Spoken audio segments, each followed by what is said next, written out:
आज इक्तिसादी सर्वे हुकूमत पाकिस्तान की जानिब से वजीर ख़जाना मोहम्मद औरंगज़ेब ने जारी किया है। इक्तिसादी सर्वे सोशो इकनॉमिक एनालिसिस होता है पूरे साल का कि किस किस सेक्टर में क्या कुछ होता रहा, क्या टारगेट सेट किए गए थे, क्या अचीव किया गया, क्या कुछ खसारे में रहा, और ये एक डायरेक्शन देता है आने वाले बजट के लिए कि कहाँ पैसा खर्च करने की ज़रूरत है, कहाँ से पैसा कमाया जाएगा, कहाँ पैसा लगाया जाएगा, किन सेक्टर्स को सहूलत देने की ज़रूरत है, किन सेक्टर्स ने तरक्की की है और आगे उनकी डायरेक्शन मुमकिन तौर पर क्या हो सकती है।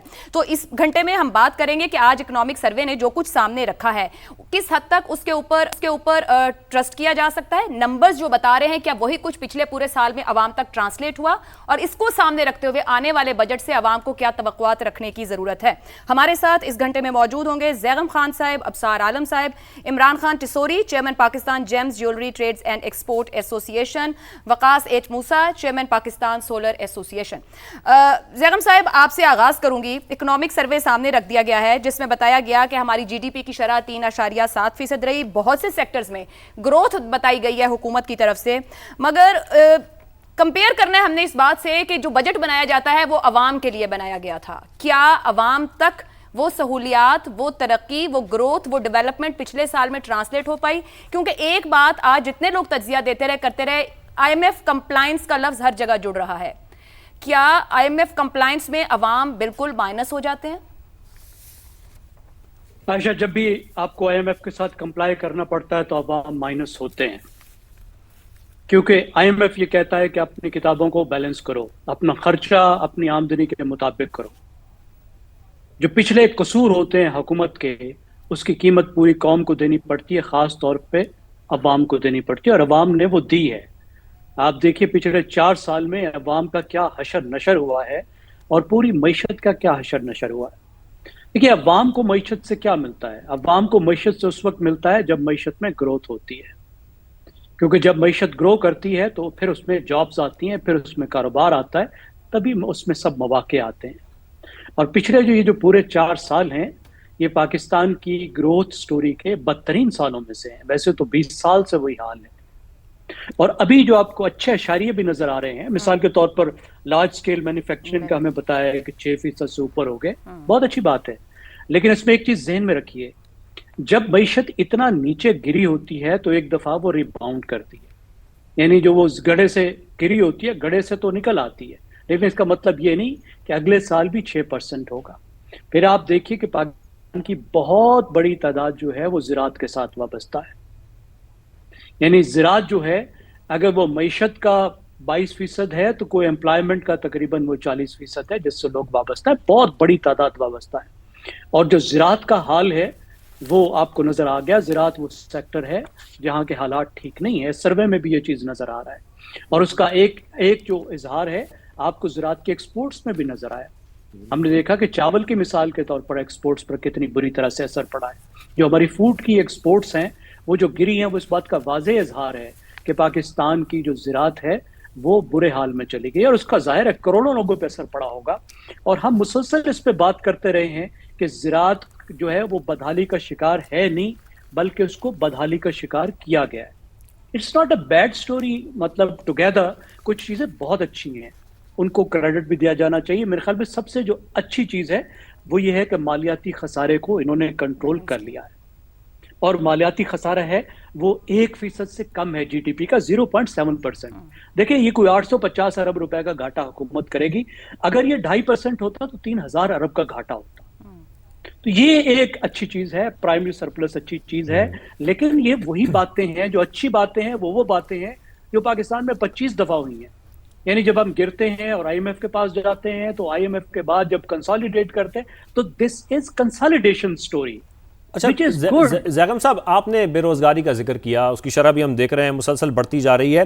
59 लाख अफराद इस वक्त बेरोजगार हैं। जब बजट प्लान हो रहा होता है, जो हम देख रहे होते हैं कि प्लानिंग की जा रही होती है, चाहे वो बजट की तैयारी हो, IMF के साथ हो, शराइत के साथ हो, कुछ भी हो, लेकिन इस वक्त अगर इस बजट की खास तौर पर बात की जाए तो जो हम देख रहे हैं कि मशरक़ वस्ता की सूरत हाल है, उसका बार बार जिक्र होता है। बार बार ये कहा जाता है कि इस सूरत हाल की वजह से हमने जो है ना वो हम बहरान से निकल नहीं पा रहे हैं, इस मुश्किलात की वजह से हमारे जो है वो चैलेंजेस बहुत ज़्यादा बढ़ गए हैं। आपको लगता है कि वाकई इस वक्त बेहतरी हमारी इकॉनमी में इसलिए नहीं आ रही क्योंकि मशरक़ वस्ता की सूरत हाल हमारे सामने है, लेकिन फिर अगर यह बात की जाए कि यही मुआशी टीम है जो 3 बार बजट बना चुकी है और पॉलिसी मेकर्स अगर वज़ीर आज़म के अंडर हम देखें तो 5 बार बजट बना चुकी है, फिर भी हम स्टैग्नेंट क्यों है अपनी इकॉनमी को लेकर? देखिए, बुहरान दुनिया में आते रहते हैं, ऐसा हो ही नहीं सकता कि दुनिया में बुहरान ना आए।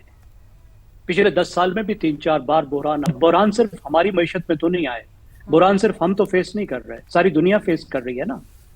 तो जिसकी मईशत ज्यादा कमजोर होती है, जिन्होंने मईशत ठीक नहीं चलाई होती, उसका ज्यादा रगड़ा लग जाता है। भारत तो इस वक्त भी 6% से ज्यादा से ग्रो कर रहा है ना।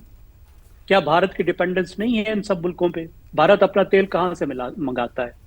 क्या भारत के वर्कर्स वो गल्फ में काम नहीं करते?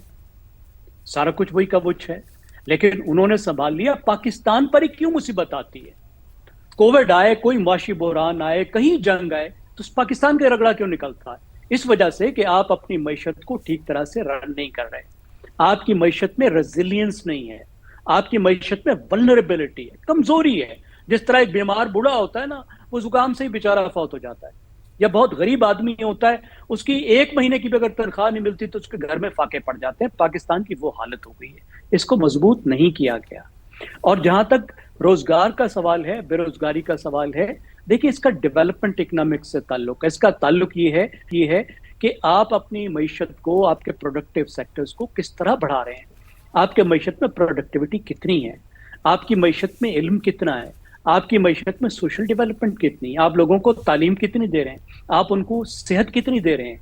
बजट में तो आप चलें अपने नंबर्स मैनेज करेंगे ना, लेकिन बजट में हालत ये हो रही है कि मुसलसल आपका जो डेवलपमेंट का खर्च है वो कम से कम होता जा रहा है। अभी आप देख लीजिए क्या हो गया। अब इस बजट की डेवलपमेंट स्टोरी क्या है?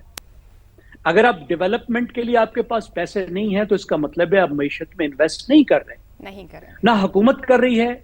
और एक तरफ हुकूमत कुछ नहीं कर रही और वो दूसरी तरफ जो आपका जितना भी प्राइवेट सेक्टर है उसकी भी हालत ऐसी है कि वो भी अपना कारोबार नहीं बढ़ा रहा, वो भी इन्वेस्ट नहीं कर रहा। तो इस वजह से मतलब ठीक है, चलें अच्छी बात है जितना उन्होंने काम कर दिया, लेकिन भाई अब कंसोलिडेशन से निकलो ना, अब कंपेटिटिव हो जाओ ना, अब इस मुल्क को आगे लेकर जाओ ना। अब बताओ ना कब आपके 6% ग्रोथ होगी ना। हमें सिर्फ बहाने ही बताते रहोगे कि कोविड आ गया। मगर ज़ैगम साहब कता कलामी, हमें सिर्फ बहाने ही दिख रहे हैं, कॉम्पिटिटिवनेस तरजीह अभी भी नजर नहीं आ रही। जब हम आने वाले बजट की भी बात कर रहे हैं, अब सार आलम साहब भी साथ हैं। अब सार साहब, बहुत से माशी माहिरीन ये बात कह रहे हैं कि गुज़िश्ता बजट में कम से कम सियासी हुक्मरानों या वज़रा या जो बजट लाते थे मईशत पर, बजट को लेकर कोई आइडियाज होते थे, आगे बढ़ने की कोई डायरेक्शन देते थे, अगरचे मुकम्मल मसाइल का हल ना दे सकें मगर अवामी सियासी चीज उसके अंदर दिखती थी। ये जो बजट हम देख रहे हैं, सियासी अवामी जहनियत भी नजर नहीं आ रही। सीधा सीधा एक लफ्ज IMF कंप्लायंस हमें सिर्फ दिखता है, बताया जा रहा है और उसको सब बाय भी कर रहे हैं। अगर मैं बांग्लादेश की मिसाल सामने रखूं तो बांग्लादेश दोबारा IMF में जा रहा है, उसके भी IMF प्रोग्राम्स रहे हैं, कर्ज वो भी लेता रहा है। हालात हमारे जैसे नहीं है। क्या बेहतर बारगेन करते हैं या उनके माशी हालात हमसे मुख्तलिफ हैं? उनकी नीयत हमसे मुख्तलिफ है। सबसे बड़ी जो तब्दीली या फ़र्क है वो ये है। मुझे मेरी आवाज़ वापस आ रही है, आपको भी आ रही है आयशा? अब सार साहब, ये 7 बजे पर आपसे काफ़ी अरसे बाद मुलाकात हो रही है, मेरा ख्याल आपको आवाज़ आ जानी चाहिए। वैसे पैनल से कहते हैं कि आवाज़ ठीक जाए, हमें आपकी आवाज़ दुरुस्त आ रही है। मुझे अभी आपकी आवाज़ दुरुस्त लाउड एंड क्लियर आ रही है। आपने 7 बजे इतने सालों बाद बुलाया तो यही होगा ना, बुला लेती पहले। लेकिन खैर चलें, अब बात आपने जो सवाल किया ना, हमारी नीयत में फ़र्क है। बांग्लादेशियों की जो, बल्कि मोस्टली दुनिया में जो हुकूमतें हैं उनकी नीयत कम से कम अपने अवाम के लिए ठीक होती है। और मैं ये समझता हूँ और बहुत दिल से समझता हूँ कि हमने जो निगोशिएट किया है IMF के साथ, वो हम मुल्क के मफाद के लिए नहीं करते। हमारा जिस सेक्टर से ताल्लुक़ होता है हम उस सेक्टर के मफादात के मुताबिक काम करते हैं। मैं अभी देखिए, हमारे वज़ीर ख़ज़ाना है, मैं उनको किसी न किसी तरीके से ज़ाती तौर पे जानता भी हूँ, लेकिन जब मुल्क की बात आएगी तो फिर बात तो करनी पड़ेगी ना कि इस मुल्क में बैंकिंग सेक्टर जिस तरह अपने अकाउंट होल्डर्स को निचोड़ता है। आप शेक्सपियर का है ना मर्चेंट ऑफ वीनस, वो पढ़े भूल जाएंगे कि वो मर्चेंट ऑफ वीनस किस तरह गोश्त उतारता था, सूदखोर था वो। ये उससे भी बढ़ गए हैं। और इतनी इनकी सैलरीज, आप इनकी टॉप मैनेजमेंट देख लें और उनके पैकेजेस देख लें। स्टेट बैंक सत्तू पी के सोया रहता है, उसके अपने पर्क्स एंड प्रिविलेजेस हैं सारे स्टेट बैंक के और उसकी मैनेजमेंट के, और निचोड़ते हैं जो डिपॉजिट होल्डर्स हैं, हमारे जैसे जो मिडिल क्लास हैं, जो गरीब लोग अपने पैसे रखवाते हैं, वो 10% पे 9% पे हुकूमत को कर्ज देते हैं और उसके बाद इन और अपने ये जो अकाउंट होल्डर्स को क्या देते हैं, मगर एक एक अफसार काम साहब, ये के लिए, बिल्कुल एक बहुत एक कड़वी चीज बात के है जो लिए। आप इस वक्त कह रहे हैं। और अभी हम कुछ देर पहले जब बात कर रहे थे तो गुफ्तगू का सुनिए नहीं एनालिसिस ये आप। बन रहा था कि बजट माशी नहीं सियासी है। तो ये शहबाज साहब के पास 5वां बजट है जो वो दे रहे हैं, इसका एक सियासी फॉल आउट भी हो सकता है। सियासी फॉल आउट पहले हुआ है, पहले भी 2 बजट उन्होंने दिए थे ना इलेक्शन से पहले। अब देखें, सियासत पे मैं बात अगर करूंगा तो आप शायद ऑनर ही न जाने दें, मुझे बीच में काट देंगी, लेकिन सियासत कोई नहीं हो रही। यहाँ पे हुकूमत करनी है हमने, और हुकूमत जिस तरह से होनी है वो भी सबको पता है। उस हिसाब से चला जाता है कि IMF ने ये कह दिया, IMF ने वो कह दिया। मुझे ये बताएं, IMF की एक शर्त थी कि आप अपनी जो डॉलर है उसकी कीमत, उस रुपये को डिवैल्यू कर दें डॉलर के अगेंस्ट, आपकी एक्सपोर्ट्स बढ़ जाएंगी।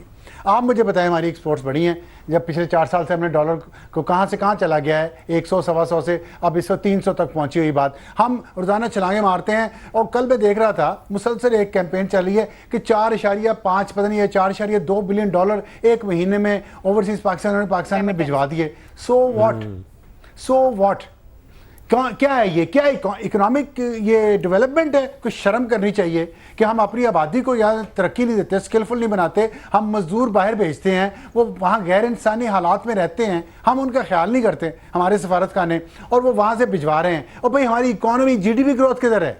हाँ, फॉरेन इन्वेस्टमेंट किधर है? यहाँ पे वो किधर है? मतलब मजदूर, हम बच्चे पैदा करो, उनको बड़ा करो, बाहर भिजवा दो, वो वहाँ मजदूरी करें और वापस 20 साल बाद आएँ बीमारियाँ लेके और मर जाएं। ये क्या है? ये क्या विजन है?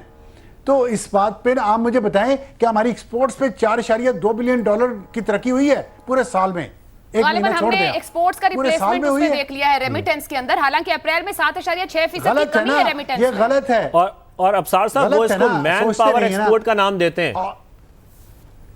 अब भाई जो भी है मैन पावर, मैं तब मानूंगा जब वो जाके गूगल के हेड बनेंगे, जब वो जाके टेस्ला कार कंपनी के हेड बनेंगे, या दुबई, अबू धाबी, ये जाके बिल्डिंग आप देखें शाम को जब वो निकलते हैं अपने वहाँ से मजदूरी करके, क्या उनकी हालत है। जहाँ वो रहते हैं उस जगह की हालत जाके देखें। मैं तो समझता हूँ कि मतलब हमें शर्म आनी चाहिए कि हम उन गरीबों का माल यहाँ पे आता है, फॉरेन एक्सचेंज आता है, और उससे हम मंगवाते क्या हैं? कुत्ते बिल्लियों की खुराक हम इंपोर्ट करते हैं, या अपनी लग्जरी आइटम्स इंपोर्ट करते हैं उस डॉलर से। आज जो आदात समाज जारी किए, जैसे कि नदीम मलिक साहब भी जिक्र कर रहे थे कि गधों की तादाद बहुत बढ़ गई है।